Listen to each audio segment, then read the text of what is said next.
Olá, esse vídeo tem por objetivo clarear um pouco a conceituação dos problemas, dos conflitos inter, e, intra e transgeracionais, definidos pelo Vicente Lourenço Góes, num vídeo que ele vai propor para todos, né? Para a Rede TIG, para os membros dos RETRANS, para os interessados nessa problemática.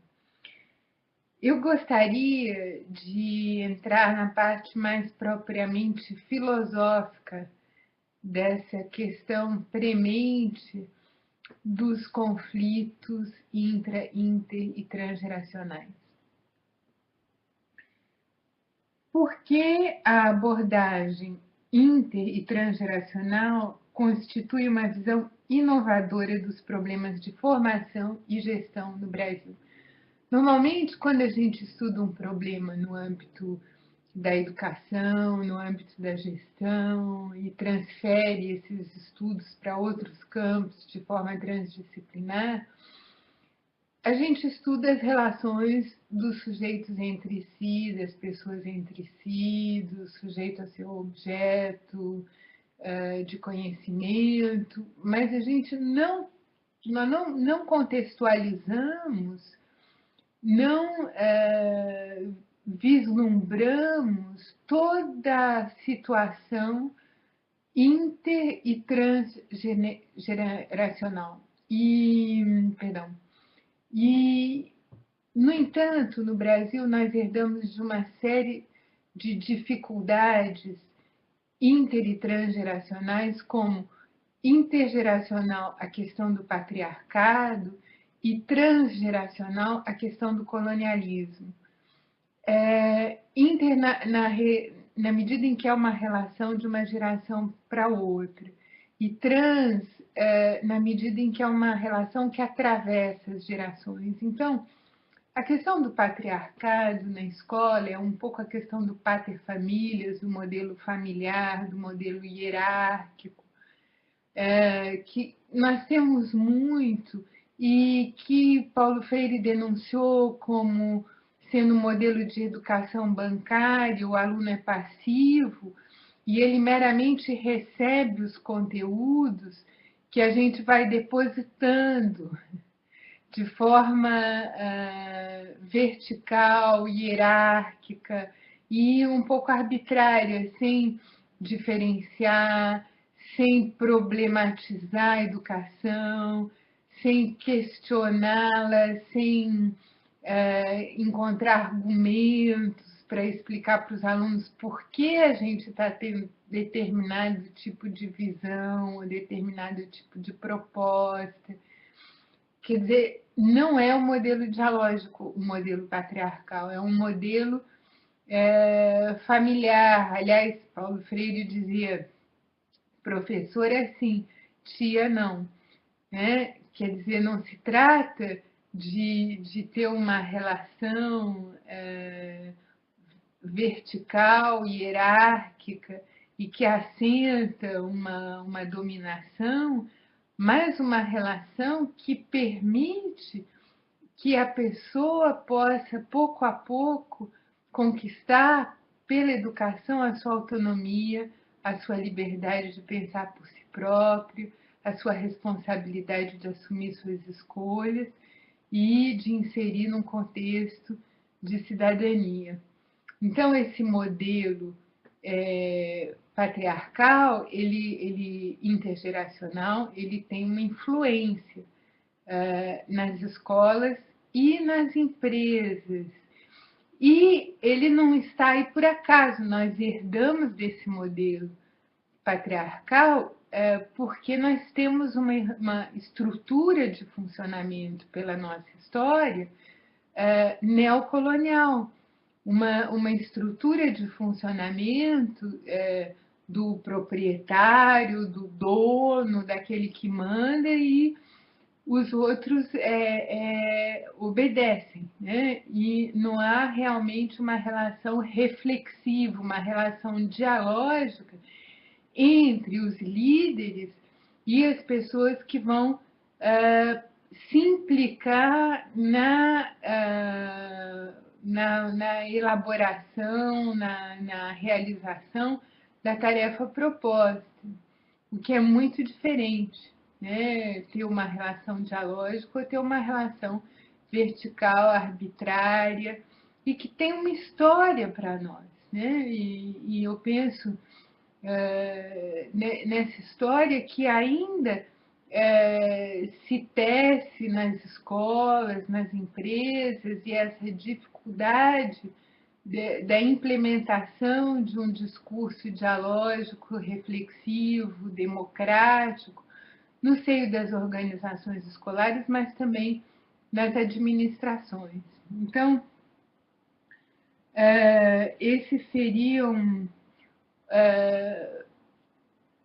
constituintes de uma visão inovadora dos problemas de formação e de gestão no Brasil, quer dizer, olhar para esses problemas como problemas remetendo a uma origem inter e transgeracional, e não só um problema que nós estamos vivendo fora do contexto. É um problema inserido dentro de um contexto sócio-histórico inter e transgeracional.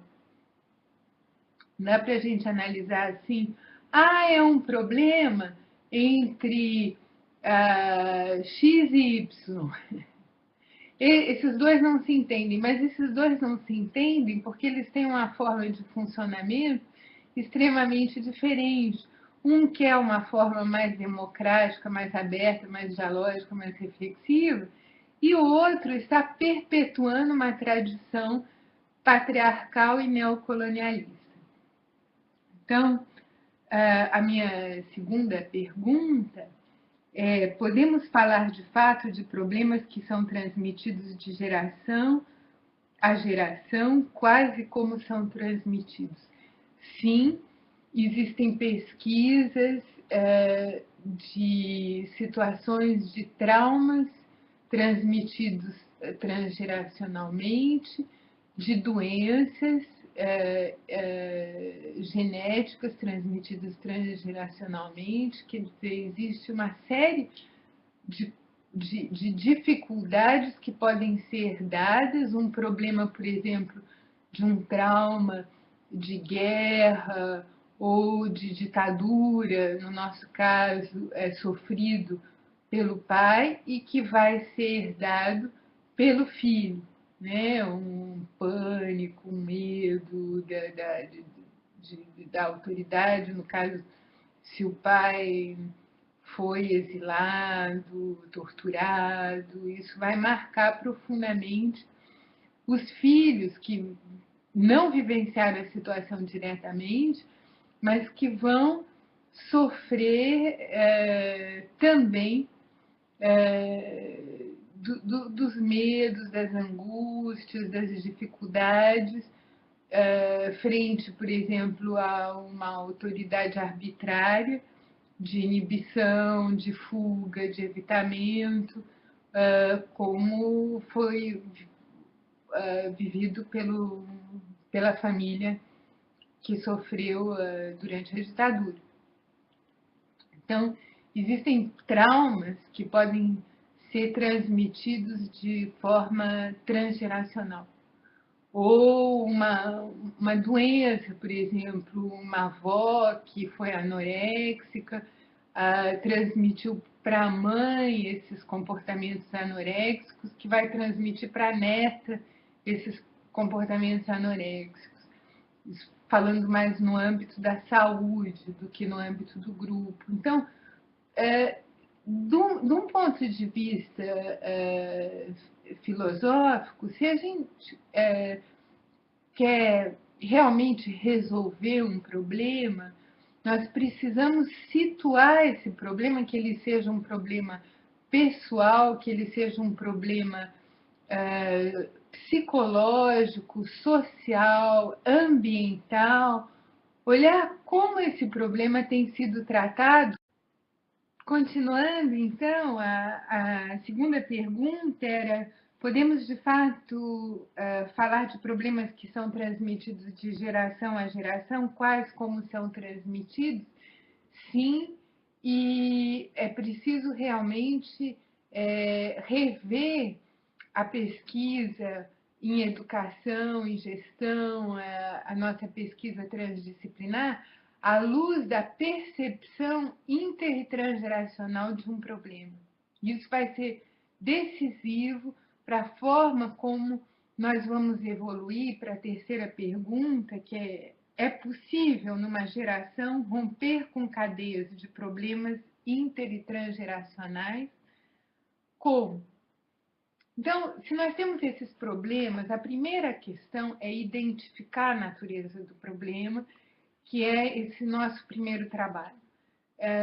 Se é um problema transgeracional que atravessa as gerações, se é um trauma transgeracional, se é um trauma que pode ser de natureza psicológica, mas também sociológica, como o estigma da pobreza, do endividamento que vai atravessar gerações,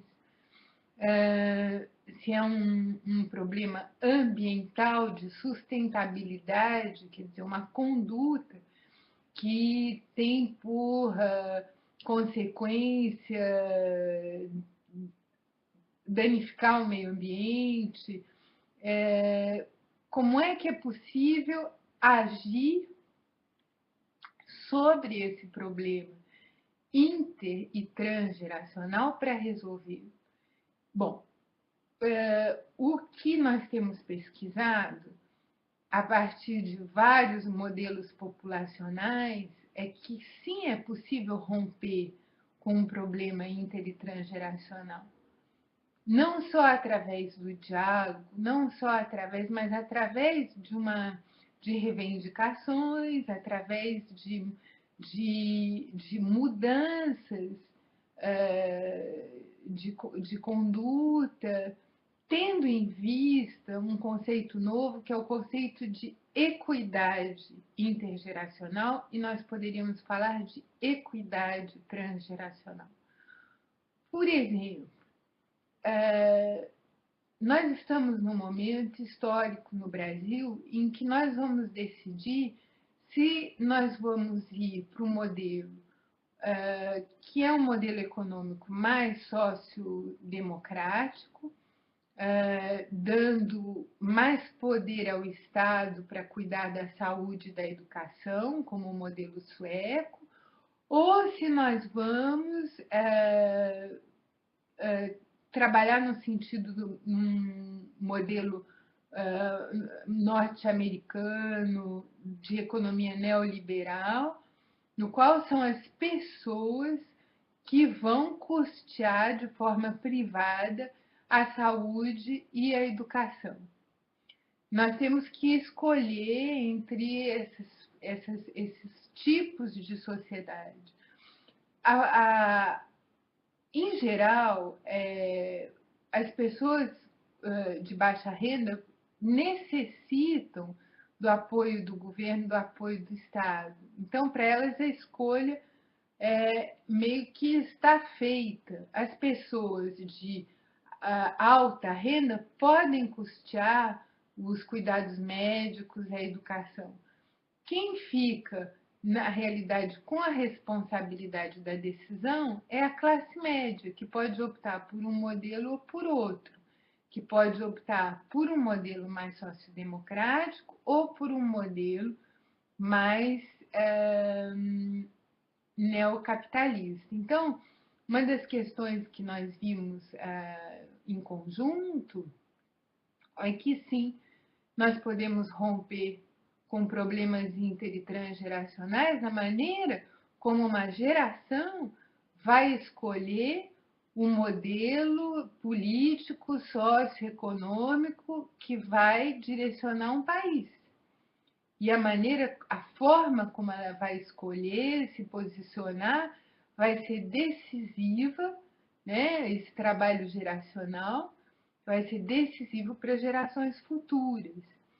Então, é claro que quando houve a Revolução Francesa, se optou, havia uma disputa profunda entre quem dirigia o país, se era nobreza ou era o talento no sentido de competência, se a direção era herdada de pai para filho de direito divino, como era a questão da aristocracia, ou se, pelo contrário, se institui um modelo republicano, em que, entre aspas, são as competências que norteiam as relações, o talento, né? E a população optou por valores como liberdade, igualdade, fraternidade, no sangue, na luta, na dificuldade, mas optou por um modelo que influenciou as próximas gerações e modificou o cenário das próximas gerações. Então, é possível romper com dificuldades herdadas de forma inter e transgeracional, mas isso envolve mudanças, né? Posturas de mudança, como a questão do meio ambiente. Vamos poder trabalhar, modificar a relação ao meio ambiente, tornando a sociedade mais sustentável? Sim, é preciso refletir sobre nossas posturas e como nós podemos mudar nossas posturas, e assim vamos. Quer dizer, há todo um trabalho de fundo a ser feito nessa questão. A quarta pergunta: qual o papel da memória afetiva na ampliação ou resolução de problemas inter e transgeracionais? Quer dizer, aqui a parte da pesquisa que eu estou levantando é a dimensão do afeto, a dimensão que vai recair sobre as emoções, na vivência e na transformação de um problema intergeracional e transgeracional. Como é possível modificar esse problema? E nós percebemos, lendo pesquisas sobre a questão afetiva, a questão dos afetos, e que vão orientar as nossas emoções, né? Nossos afetos, nossos desafetos vão ter uma influência sobre nossas emoções. Então, é claro que uma valorização, um cuidado, a empatia, o interesse mútuo, são fatores que vão auxiliar a resolução de problemas intergeracionais e transgeracionais. Claro, tudo isso é preciso aprofundar, são apenas pistas que eu estou abrindo de discussão.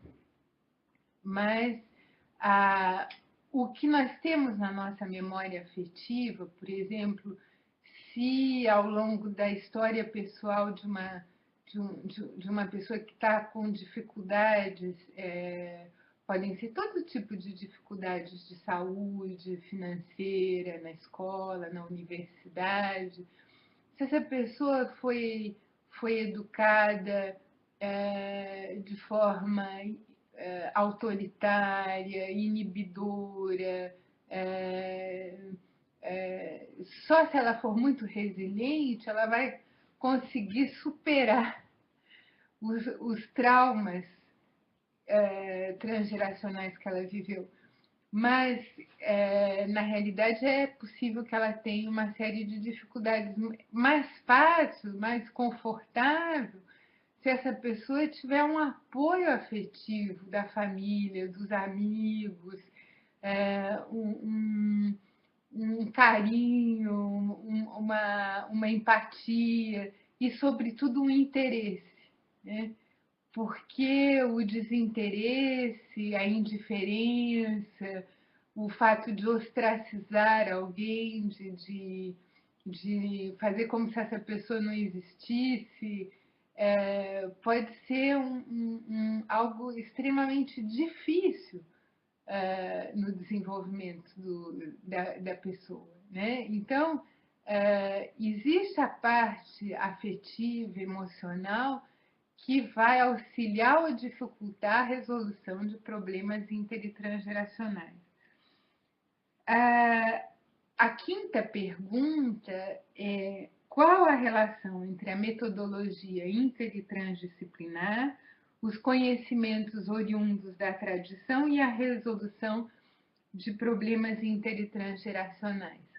Quer dizer, nós temos na nossa herança cultural uma série de propostas transmitidas de geração a geração, sob modo de sabedorias, que podem auxiliar a resolução de problemas inter e transgeracionais. Pode ser a sabedoria oriental, eu estou pensando em Confúcio, em Lao Tse, no Zen budismo, em todos os monges zen budistas, Dogen, mas os mais recentes, como o Thich Nhat Hanh, a Monja Coen, a Pema Chodron, só para citar alguns, mas os monges de tradição católica, todas as escolas, beneditinas, jesuítas, franciscanos, toda essa tradição de conhecimento, de sabedoria oriunda dessa raiz judaico-cristã, a Torá judaica e o conhecimento da Cabala, enfim. Nós poderíamos falar também do conhecimento dos índios e chamados de primeiras nações, das primeiras nações na América do Norte, na América do Sul, que tem uma série de ensinamentos para transmitir. Então, nós não estamos sozinhos com nossas dificuldades inter e transgeracionais. Existe também uma sabedoria das tradições que a transdisciplinaridade reconhece, valida e estuda. E não só, existe também toda a reflexão filosófica, que é uma reflexão que se dá num campo mais laico, mas nem sempre. Existem filósofos cristãos, filósofos de tradição hebraica, filósofos de tradição xamânica, enfim. Mas nós temos também toda essa cultura filosófica que coloca, no fundo, a questão do sentido da vida. Foi um trabalho que nós fizemos com a Maria de Mello, a Vitória Mendonça de Barros, do Meaning of Life, um curso super interessante, em que nós nos colocamos, afinal, como as tradições podem responder à questão do sentido da vida. Então, retomando, só para concluir essa apresentação, são 4 grandes perguntas, eixos de reflexão que nós temos. A primeira: por que a abordagem inter e transgeracional constitui uma visão inovadora dos problemas de formação e de gestão no Brasil? Podemos falar de fato de problemas que são transmitidos de geração a geração, quais como são transmitidos? É possível, numa geração, romper com cadeias de problemas inter e transgeracionais? Como? Qual o papel da memória afetiva na ampliação ou resolução dos problemas inter e transgeracionais? E qual a relação entre a metodologia inter e transdisciplinar, os conhecimentos oriundos da tradição e a resolução de problemas inter e transgeracionais? Esses são, então, nossos eixos de pesquisa atuais e que, com o grupo, paulatinamente, nós vamos tentar aprofundar. Muito obrigada pela atenção e até breve.